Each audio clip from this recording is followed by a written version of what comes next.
코로나 상황을 맞으면서 우리의 일상이 참 많이 변화가 됐습니다. 무엇보다 가장 충격적이고 컸던 것은 우리 신앙생활이죠.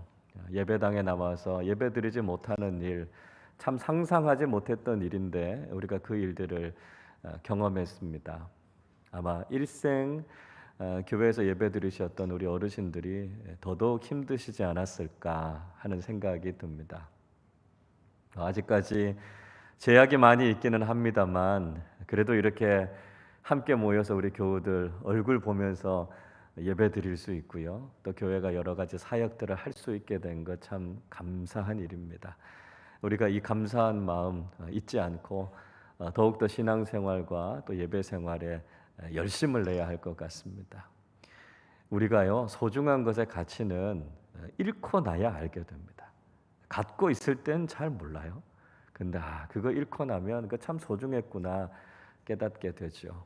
우리가 함께 나와서 예배하지 못하면서 얼마나 예배를 사모했는지, 또 우리가 신앙 공동체를 얼마나 그리워했는지 생각하시면서 우리에게 주어져 있는 이 귀한 시간, 이 귀한 기회에 온전한 예배자로 또 하나님 기쁘시게 하는 믿음의 사람들로 살아가시는 우리 모두가 되실 수 있기를 바랍니다. 또 하나 이 코로나 상황의 큰 변화는 우리 자녀들의 교육이었습니다.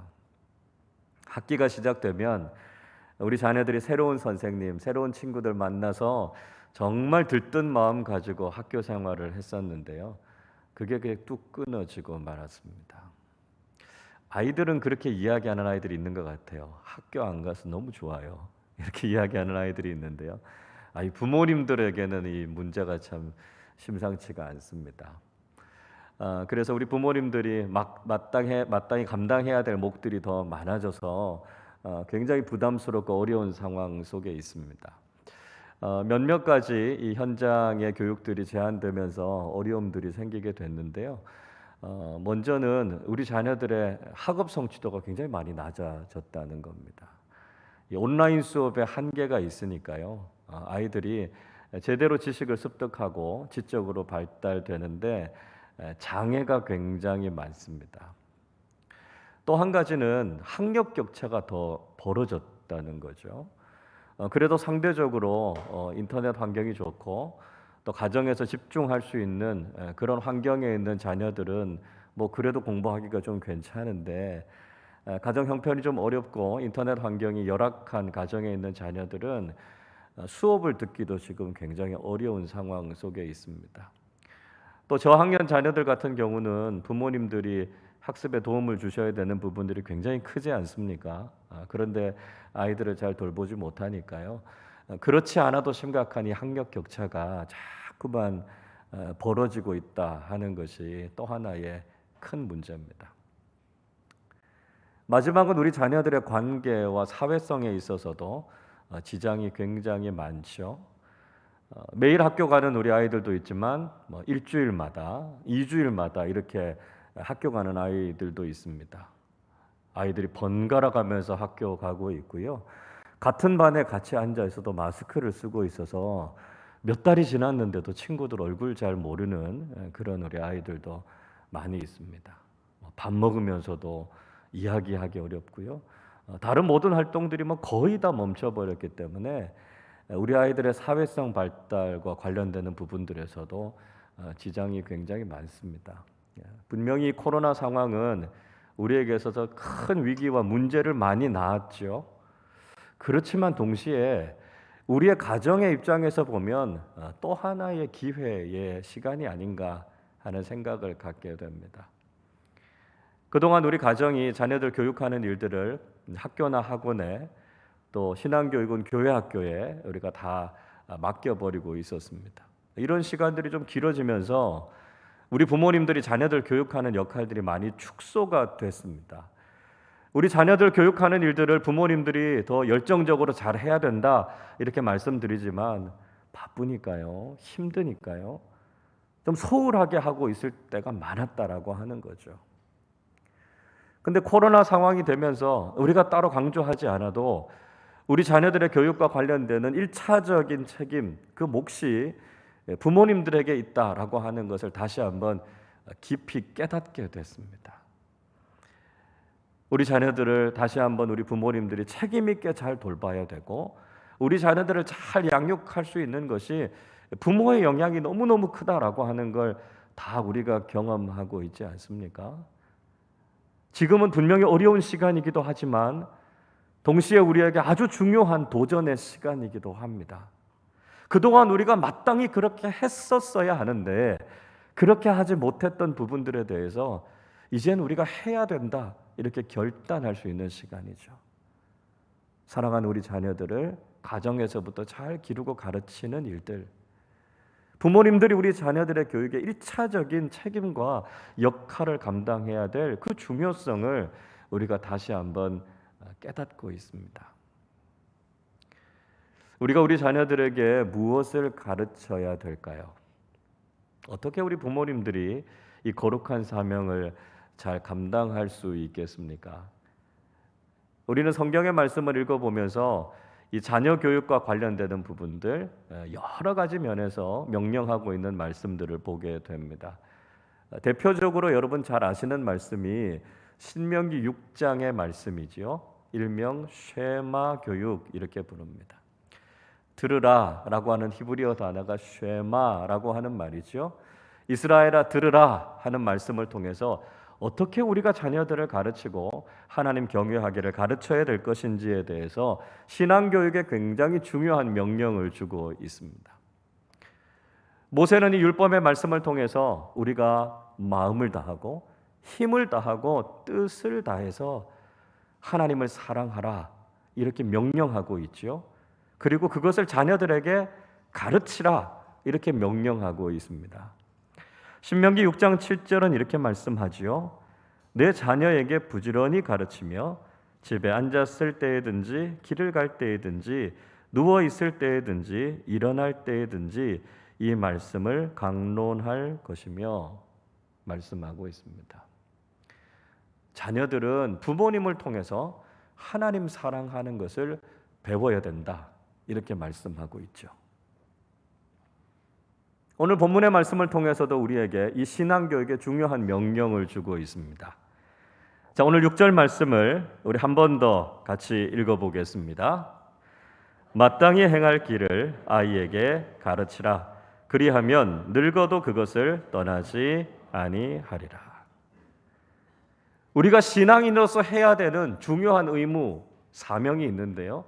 그 중에 정말 중요한 것이 우리 자녀들의 신앙 교육을 감당해야 된다는 것이죠. 우리 자녀들을 말씀으로 잘 가르쳐야 된다 하는 것을 이야기하고 있습니다.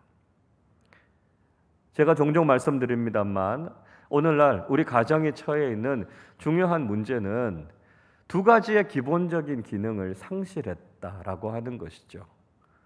하나는 신앙 공동체로서의 기능입니다. 가정은 예배하는 곳이 되어야 하고요. 믿음이 전수되는 곳이 되어야 한다는 것입니다. 그런데 더 이상 가정에서 하나님이 가르쳐지지 않고 예배를 상실하면서 가정이 아주 중요한 기능을 놓쳐버리고 말았다는 것이죠. 가정에서부터 신앙을 경험하지 않은 자녀들은 그 신앙이 온전하게 서기가 어렵다는 것입니다. 그래서 가정이 예배 공동체로서의 기능과 역할을 회복하는 것이 중요하다는 것이죠. 또 한 가지는 교육 공동체로서의 기능입니다. 자녀들은 가정에서 배워야 된다는 것이죠. 그런데 자녀들이 가정에서 잘 배우지 못하고 있습니다. 사실 부모님들이 가장 좋은 교사 아닙니까? 부모님을 통해서 우리 자녀들이 삶을 살아가는데 필요한 모든 것들을 1차적으로 배워야 하는데요. 그게 잘 되지 않고 있다라고 하는 것이죠. 그래서 그 교육의 모든 기능들을 그저 학교나 학원이나 다른 곳에 다 맡겨버리고 있는 것을 볼 수 있습니다. 근데 우리 자녀들의 교육과 관련해서 아주 중요한 대전제가 한 가지 있습니다. 그게 뭐냐 하면 가정에서 가르쳐지지 않은 아이들은 다른 그 어느 곳에서도 가르쳐지지 않는다는 것입니다. 1차적인 교육이 가정에서 이루어져야 된다는 것이죠. 그래서 우리가 가정교육이 가장 중요하다, 그렇게 이야기하지 않습니까? 우리가 이 중요한 두 가지의 기능을 가정이 상실하면서 오늘날 우리는 참 많은 문제들을 경험하고 있습니다. 그러나 우리가 이 코로나 상황의 위기를 통해서 이것이 우리에게 굉장히 심각한 문제가 되기도 했지만 우리에게 참 좋은 기회가 되기도 한다라고 하는 거죠. 예배가 교회에서만이 아니라 가정에서 드려져야 되는 것이다라고 하는 것을 우리가 분명히 경험하고 있습니다. 가정 안에서 온 가족들이 함께 모여서 예배하고 있습니다. 아, 가정이 예배하는 공동체가 돼야 되는구나. 우리가 깨닫게 됐죠. 위기의 상황 속에서 부모님들은 교사들이 됐고요. 가정은 교실이 됐습니다. 우리 자녀들이 가정에서부터 배우고 익히는 일들을 하게 되고요. 우리 부모님들이 자녀들을 가르치는 일들을 하고 있다는 것이죠. 코로나 상황은 분명히 위기의 상황이고 어려운 상황입니다. 그러나 이것을 부정적으로만 바라볼 것이 아니라 이것이 우리에게 주고 있는 긍정적인 의미가 무엇인가? 우리가 그것을 깨닫고 우리의 삶이 변화될 수 있다면 코로나 상황 이후에 오히려 우리의 삶은 더 나아지고 더 성숙해지고 더 발전된 모습이 될 수 있다는 것이죠. 오늘 우리가 읽었던 이 짧은 본문의 말씀은 우리에게 교육과 관련된, 자녀 교육과 관련된 세 가지를 이야기해 주고 있습니다. 먼저는요, 교육의 내용에 대해서 이야기하고 있습니다. 마땅히 행할 길을 자녀에게 가르치라. 이렇게 말씀하고 있습니다. 무엇을 가르쳐야 됩니까? 마땅히 행할 길. 우리 자녀들이 걸어가야 하는 인생의 바른 길을 가르치라는 것이죠. 그게 뭐죠? 하나님 나라의 도, 하나님의 말씀입니다. 예수님께서 많은 사람들에게 하나님의 도를 가르치셨고요. 제자 도를 가르치셨습니다. 길 도자를 쓰고 있지요. 걸어야 할 길입니다. 마가복음 2장 2절은 이렇게 말씀합니다. 많은 사람이 모여서 문 앞까지도 들어설 자리가 없게 되었는데 예수께서 그들에게 도를 말씀하시더니 이야기하고 있습니다. 예수님께서 사람들에게 하나님 나라의 도, 믿음의 사람들이라면 마땅히 걸어야 할 그 길에 대해서 가르치셨습니다. 우리도 자녀들에게 마땅히 가르쳐야 되는 것이 바로 믿음의 길, 하나님 나라의 길인 성경 말씀을 가르쳐야 한다는 것이죠. 그러나 적지 않은 경우에 부모님들인 우리가 자녀들에게 하나님의 말씀을 가르치기보다는 세상적인 성공을 먼저 가르칠 때가 종종 있다는 것입니다. 우리 자녀들이 세상적인 지식이나 성공의 방법은 터득하고 배울지 모르지만 정말 그들이 마땅히 배워야 하는 하나님의 말씀을 소홀히 여기게 될 때가 있다는 것이죠. 우리 자녀들에게 무엇보다 중요한 건 하나님의 생명의 말씀입니다. 왜냐하면 우리 자녀들이 그저 일시적인 복을 누리면서 살아가는 것이 아니고요. 영원한 생명과 축복을 누리면서 살아야 한다는 것이죠. 그러기 위해서는 이 세상의 지식이 아니라 하나님 나라의 생명의 말씀을 들어야 된다는 것입니다. 우리 자녀들이 분명한 구원의 확신을 가지고 하나님 나라를 소망하고 하나님 나라 일꾼이 되어야 한다는 것이죠. 마땅히 우리 자녀들에게 가르쳐야 할 것들을 가르치는 믿음의 부모님들이 되실 수 있기를 바랍니다. 두 번째는요, 교육의 시기입니다. 교육의 시기. 마땅히 행할 것을 아이에게 가르치라. 이렇게 말씀하고 있습니다. 이 아이라고 하는 히브리어 단어 나아르라고 하는 말은 이제 태어난 지 몇 달 안 되는 젖먹이 아기를 이야기하고 있습니다. 그러니까 신앙교육은요, 아주 어릴 때부터 일찍 시작해야 된다는 것을 말씀하고 있습니다. 한 어머니가 유명한 교육학자에게 이렇게 질문했습니다. 박사님, 자녀 교육 언제부터 시작해야 될까요? 이 교육학자가 그 어머니에게 물었습니다. 아이가 몇 살입니까? 저희 아이 5살입니다. 그러니까 교육학자가 이렇게 이야기해 줬다는 거예요. 어머니, 빨리 교육을 시작하십시오. 벌써 5년이나 늦었습니다. 무슨 이야기죠? 하루라도 빨리 우리 자녀들을 가르쳐야 한다는 것입니다. 우리가 세상의 다른 지식들도 일찍 가르치지 않습니까? 외국어나 운동이나 예술이나 어릴 때부터 시작하죠. 여러분, 그렇다면 신앙은요, 당연히 어린 나이부터 시작해야 된다는 것입니다. 신앙이야말로 정말 조기 교육이 필요하다라고 하는 것을 우리가 잊지 말아야 한다는 것이죠. 성경에 자녀를 가장 모범적으로 교육한 대표적인 인물이 사무엘의 어머니였던 한나였습니다. 한나는 사무엘이 태어나기도 전부터 하나님 앞에 기도하면서 서원했습니다. 자신의 아들을 믿음으로 잘 키우게 해달라고 서원했죠. 그리고 그 아이가 태어났을 때 어릴 때 자신의 무릎 위에서부터 신앙교육을 시켰습니다. 그리고 그 아이가 젖을때게 됐을 때 그 아이를 실로에 있는 하나님의 집에 들여서 완전히 헌신해서 그 아이의 인생을 하나님께 드렸습니다. 젖될 때래 봐야 아마 채 2돌도 되지 않은 어린 나이였을 겁니다. 그때 이미 그 아이를 헌신해서 하나님께 드렸죠. 사무엘상 1장 28절은 이렇게 말씀합니다. 그러므로 나도 그를 여호와께 드리되 그의 평생을 여호와께 드리나이다 하고 그가 거기서 여호와께 경배하니라. 겨우 2돌도 되지 않은 아이가 여호와의 집에 들여졌을 때 거기에서 하나님을 경배했다, 하나님을 예배했다, 이렇게 말씀하고 있습니다. 무슨 이야기하고 있는 거죠? 얼마나 어머니가 어릴 때부터 철저하게 신앙교육을 시켰으면 이제 겨우 젖을 땐 그 아이가 하나님 앞에 온전한 예배자로 섰겠습니까?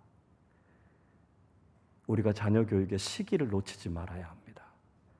조금이라도 더 어릴 때, 더 빨리 우리 자녀들이 하나님을 알고 하나님을 경외하는 믿음의 자녀들로 키워야 한다는 것이죠.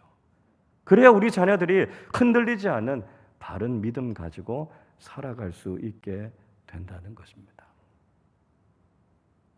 마지막 3번째는 교육의 방법입니다.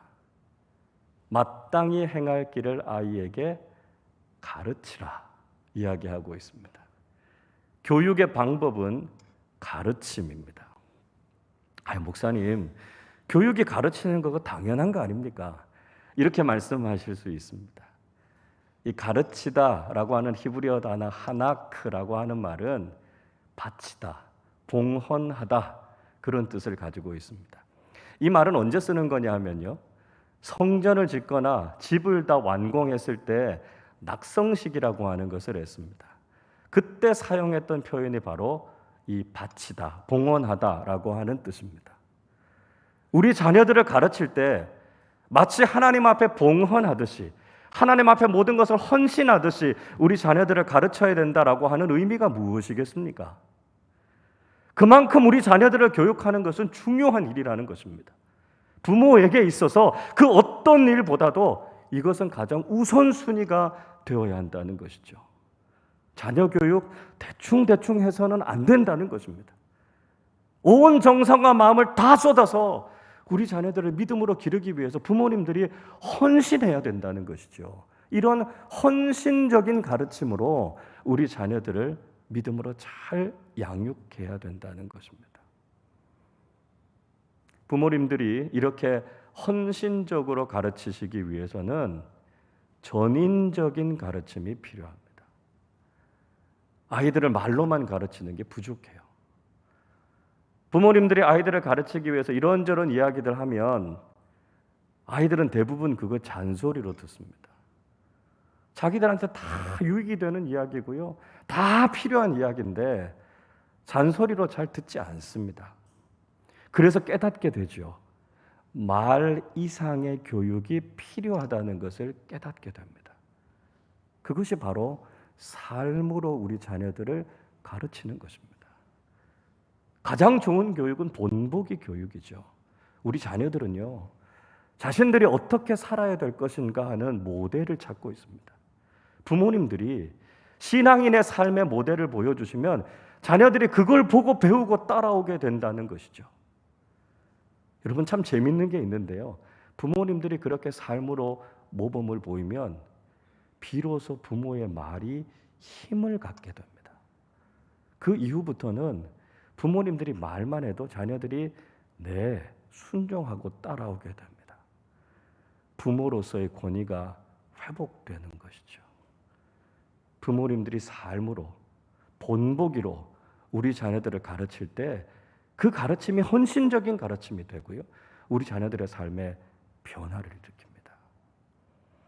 여러분, 말씀 묵상에 본을 보이시기를 바랍니다. 예배와 기도 생활에 본보기를 우리 자녀들에게 보여주시기를 바랍니다. 하나님을 경외하고 하나님을 섬기는 모습이 무엇인지 여러분의 삶을 통해서 우리 자녀들을 가르치실 수 있기를 바랍니다. 여러분의 그 헌신적인 가르침을 통해서 우리 자녀들이 정말 성숙한 믿음의 자녀들로 서게 될 줄로 믿습니다.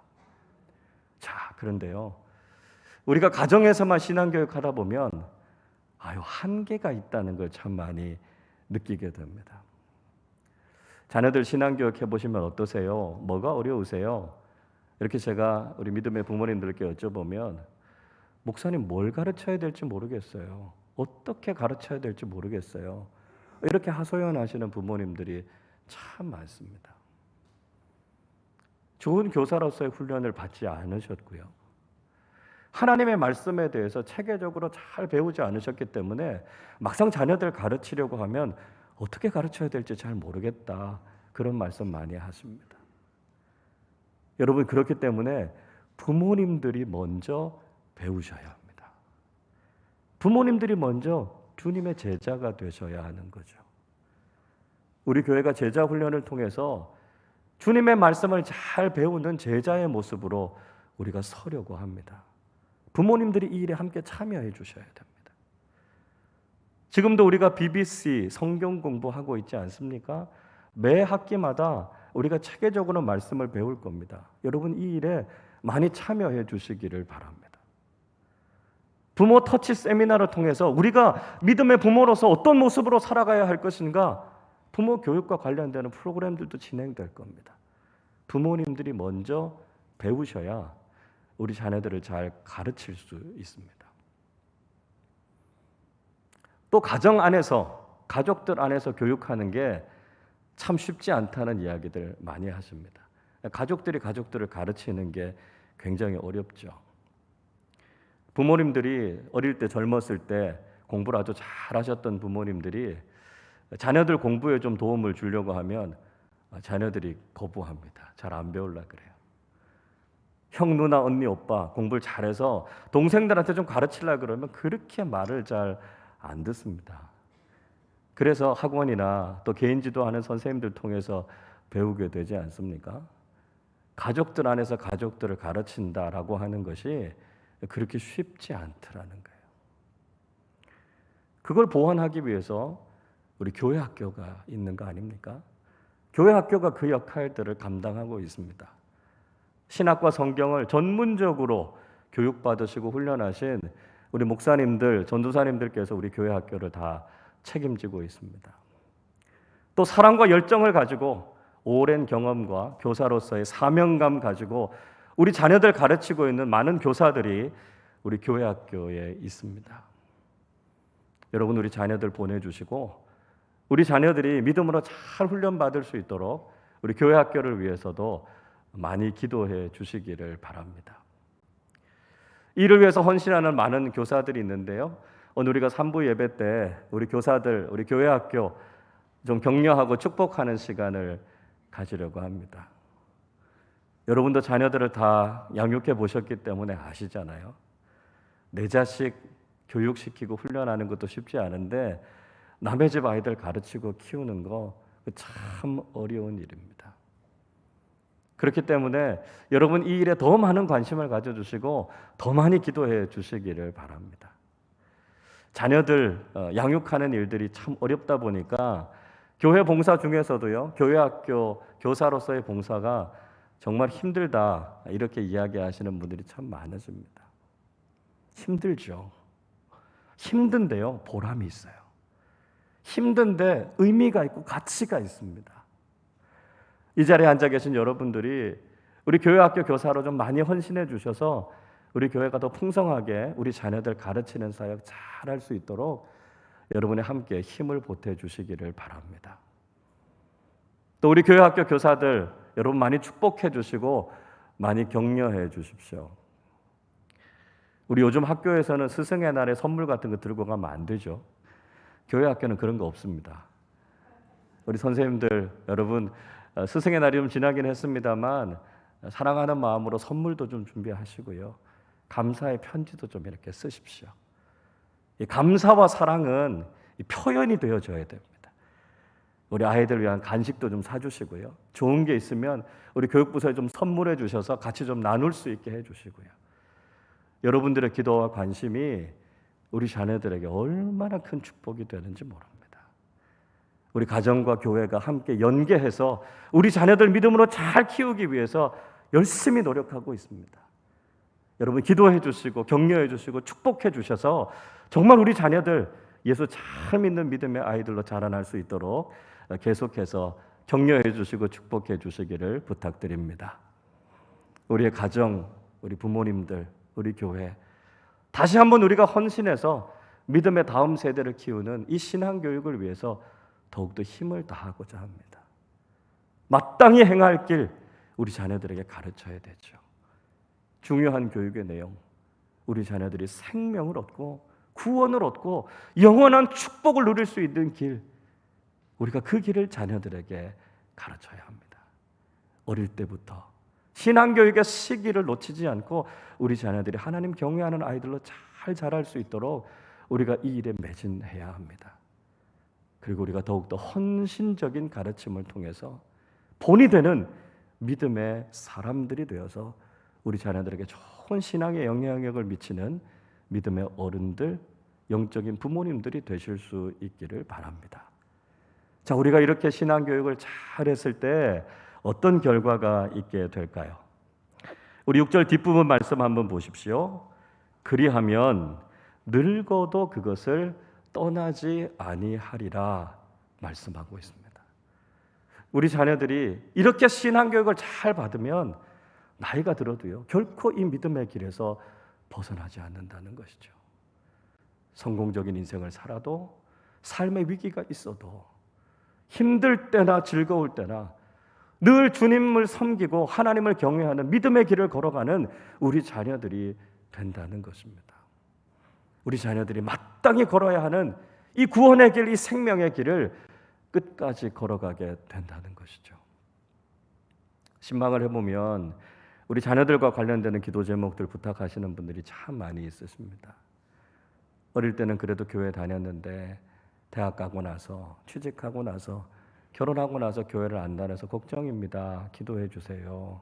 이렇게 부탁하시는 부모님들 많이 계십니다. 좀 더 심각한 것은요. 우리 자녀들이 성공적인 인생을 살게 해달라고 기도 부탁을 하긴 하시지만 우리 자녀들이 믿음 떠난 것에 대해서 언젠가는 돌아오겠죠. 그렇게 말씀하시면서 심각하게 생각하지 않는 분들도 종종 있습니다. 여러분, 그러나 우리 자녀들에게 있어서 가장 중요한 건 신앙입니다. 신앙을 잃어버리면 모든 걸 다 잃어버리는 겁니다. 그런데 신앙을 회복하게 되면 하나님께서 그 삶의 모든 것을 다 회복시켜 주시는 것을 참 많이 경험하게 됩니다. 우리 자녀들이 무엇보다 신앙을 가장 소중하게 여기고 우리 부모님들이 자녀들의 신앙을 위해서 늘 기도하고 헌신해 주시는 믿음의 부모님들 되실 수 있기를 바랍니다. 신앙교육은 하나님께서 우리에게 맡겨주신 거룩한 사명입니다. 신앙교육은 해도 되고 안 해도 되는 것이 아니라 우리에게 주신 명령이고 의무라는 것이죠. 우리가 그 무엇보다 결코 포기할 수 없는 것, 바로 우리 자녀들을 믿음으로 양육하는 일입니다. 우리 자녀들에게 하나님의 생명의 말씀으로 헌신하고 충성된 마음으로 우리 자녀들을 믿음으로 잘 양육할 때 우리 자녀들의 앞날이 아름다워지고 하나님 앞에 귀하게 쓰임받는 믿음의 자녀들이 될 줄로 믿습니다. 우리에게 맡겨주신 이 거룩한 신앙교육의 사명, 우리 모두가 잘 감당해서 우리 자녀들이 예수 잘 믿는 믿음의 자녀들이 되고 우리 교회의 미래가 더 아름답고 복된 우리 아름다운 교회가 될 수 있기를 주님의 이름으로 축원합니다.